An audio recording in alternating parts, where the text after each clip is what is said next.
بسم اللہ الرحمن الرحیم. السلام علیکم. دس از نان احمد خان یور ٹیچر. آج ہم پڑھیں گے انگلش کا chapter number 1، lesson number 1، robbers became good citizen. یہ آپ کی بک کا لیسن نمبر 1 ہے، پیج نمبر 5 پہ ہے. سب سے پہلے آپ لوگ اپنی بکس نکال لیجئے، ایک عدد پینسل اپنے ہاتھ میں رکھیے تاکہ کوئی ڈیفیکلٹ ورڈ ہو تو اس کا میننگ جو ہے وہ آپ فوراً اس کا میننگ لکھ سکیں.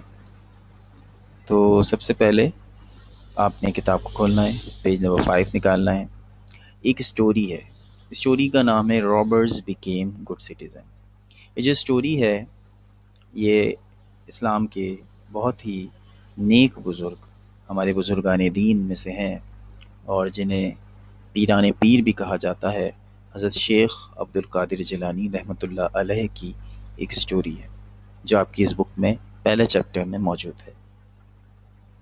حضرت شیخ عبد القادر جیلانی رحمۃ اللہ علیہ، ان کی بارے میں ایک اسٹوری آپ کے سامنے ہم شیئر کر رہے ہیں اس بک میں. تو بک آپ سامنے رکھیے، پینسل نکالیں اور میں جو ریڈ کر رہا ہوں آپ اسے فالو کریں. پہلے میں ریڈ کروں گا پھر اس کا مطلب میں سمجھاؤں گا. Once there lived an orphan child in Iraq. He lived in a province of Jilan in Persia. ایک پہلی لائن میں نے ریڈ کری. ونس دیئر یعنی ایک مرتبہ کا ذکر ہے. lived یعنی رہا کرتے تھے ایک آرفن کہتے ہیں یتیم. تو آرفن کا لفظ جو ہے وہ آپ انڈر لائن کر لیجئے اور اس پہ لکھ دیجئے یتیم. چائلڈ ان عراق ایک ملک ہے. He lived in a province of Jilan in Persia. Province کہتے ہیں صوبے کو.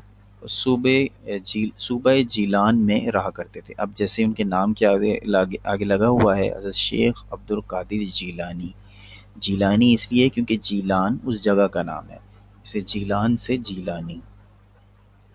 His mother loved him very much. ان کی ماں انہیں بہت پیار کرتی تھی. She took good care of him and brought him up in her own way.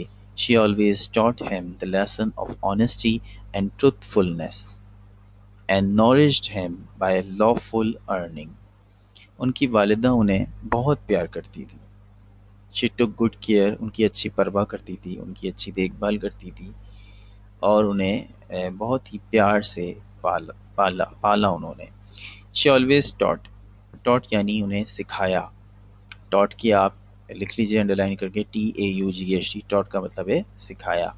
The lesson سبق، آنیسٹی ایمانداری، اینڈ ٹروتھفلنس اور سچائی کا، ایمانداری اور سچائی کا انہیں سبق پڑھایا. اور نالج ہم، اور ان کی نشوونما کی بائی lawful earning، یعنی کہ جو حلال کمائی ہوتی ہے اس سے ان کی پرورش کی. نالج یعنی پرورش کرنا. She tried her level best to keep her son on right path. ان کا مطلب یہ ہے کہ انہوں نے اپنے بیٹے کو اچھی سے اچھی تربیت دینے کی پوری کوشش کی اور سیدھے راستے پر رکھنے کی پوری کوشش. His mother decided to send him to Baghdad، اور انہیں بغداد بھیجنے کا فیصلہ کیا. When the boy finished his early education، جب ان کے بیٹے نے اپنی ابتدائی تعلیم مکمل کر لی. At جیلان شہر میں. Baghdad then was the hub of political, commercial and cultural activities and the center of world learning. اس وقت بغداد جو ہے وہ سیاسی اور جو کلچرل ہے، ثقافتی ایکٹیویٹیز کا ایک مرکز تھا. پوری دنیا سے لوگ جو ہے وہ بغداد شہر میں علم و ہنر سیکھنے آیا کرتے تھے. گریٹ اسکالرز، بہت بڑے بڑے علماء اینڈ ایمیننٹ ٹیچر اور مایا ناز ٹیچر اساتذہ وہاں پہ انہوں نے وہاں تعلیم پائی. ڈیورنگ دوز ڈیز، انہی دنوں کے دوران. Licence of Baghdad had no substitute. Licence یعنی کہ جو بغداد کا کوئی ثانی نہیں تھا، بغداد کا کوئی نیم البدل نہیں تھا. یعنی کہ وہ کہتے ہیں نا بھائی اس چیز کا کوئی نیم البدل نہیں ہے، یعنی کہ اس کے بغیر تو کچھ ہو ہی نہیں سکتا. تو ٹریولنگ جیسے آج کہتے ہیں کہ بھائی آج کل موبائل کا کوئی نیم البدل ہی نہیں ہے. جس کے پاس موبائل نہیں ہے تو سمجھو اس کے پاس کچھ نہیں ہے، کیونکہ وہ دنیا سے کٹ جاتا ہے. کیونکہ ایک موبائل میں آپ کے پاس کیا کچھ اویلیبل ہے. تو اس کی مثال میں آپ کو اس لیے دے رہا ہوں کہ ایک چیز آپ کے پاس ہے، موجود ہے. اگر آپ کے پاس یہ نہ ہو تو آپ سوچ لیں تو اس وقت اگر بغداد نہیں ہوتا تو کیا کچھ نہیں ہوتا. ٹریولنگ فرام جیلان کے راستے پر. Baghdad was very dangerous, Baghdad کا راستہ بڑا خطرناک تھا. The mother sent her son with the caravan. والدہ نے جو اس بیٹے کی والدہ تھی انہوں نے اپنے بیٹے کو قافلے کے ساتھ بھیجا. کیراوان کہتے ہیں قافلے کو. گوئنگ ٹو بغداد جو بغداد جا رہا تھا. ٹھیک ہے. اس کے بعد she had sewed 40 gold coins for her son. انہوں نے اپنی بیٹے کے لیے 40 سونے کے سکے بچا کے رکھے تھے.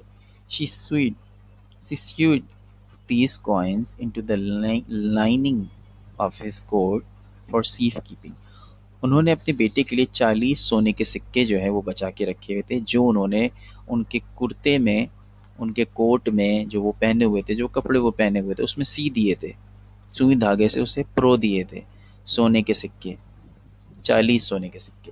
when caravan got ready to leave جب جو قافلہ جو ہے وہ روانگی کے لیے تیار ہوا, مدر ایڈوائز, مدر یعنی والدہ نے ایڈوائز کی. ایڈوائز کا مطلب ہوتا ہے انہیں مشورہ دیا یا انہیں ایڈوائز دی یعنی کہ انہیں کہا, تلقین کی. تلقین یعنی کہ کسی چیز کی آپ کو, جیسے آپ کی امی کہتے ہیں بیٹا یہ کرنا یا ایسا نہیں کرنا, تو ایسے ہی ان کی والدہ نے بھی انہیں ایڈوائز دی, انہیں تلقین کی کہ آلویز اسپیک دا ٹروتھ, بیٹا ہمیشہ سچ بولنا.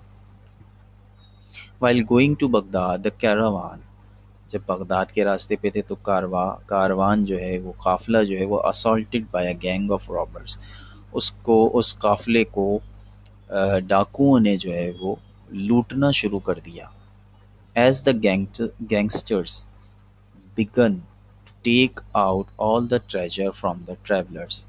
جب وہ جو گینگسٹر تھا یعنی کہ ان کا جو سردار تھا ڈاکوؤں کا, اس نے جو ہے وہ سارا خزانہ لوٹنا شروع کر دیا. ٹریجر کہتے ہیں, یہ دوسری لائن میں لکھا ہوا ہے ٹریجر. ٹریجر کا مطلب ہے خزانہ. گینگسٹر یعنی ان کا جو ڈاکوؤں کا سردار تھا, اس نے جو ٹریولرز تھے یعنی کہ جو اس میں سیاح تھے, جو اس میں لوگ موجود تھے, جو سفر کرنے والے لوگ تھے, سیلانی تھے, ان کو لوٹنا شروع کر دیا. ان کے پاس جو موجود خزانہ تھا ان کو لوٹنا شروع کر دیا. Robbers started to search the boy. پھر وہ لڑکا جو ان قافلے میں موجود تھا اس کی بھی تلاشی لینا شروع کر دی. While searching the robbers asked the boy. جب وہ اس کی تلاشی لے رہے تھے تو لڑکے سے پوچھا, do you have any thing precious, کیا تمہارے پاس کوئی قیمتی شے ہے, تمہارے پاس کوئی قیمتی چیز ہے. ہی ٹرینکولی ریپلائڈ. اس نے فوراً کہا, ٹرینکولی یعنی کہ فوراً سے کہا, یس ہاں میرے پاس ہے. On hearing this, robbers frantically searched further but could not find anything. اس نے کہا ہاں میرے پاس ہے. اس کے کہنے پر جو ڈکیت تھے, جو ڈاکو تھے, اس کے بعد لڑکے کی تلاشی لینا شروع کر دی مگر انہیں کچھ بھی نہیں ملا. تو یہ پورا پیراگراف آپ کا ہو گیا ہے پیج نمبر 5 کا. تو آج کی ویڈیو میں اس لیکچر کے اندر آپ نے یہ پورا جو پیج ہے وہ سمجھ لیا ہوگا. اگر نہیں سمجھ میں آیا تو اس ویڈیو کو آپ اگین دوبارہ دیکھیں, اور اگلی جو ویڈیو ہوگی اس میں ہم اگلے جو پیج ہے اس کو ہم آپ کو سمجھائیں گے. Thanks for watching.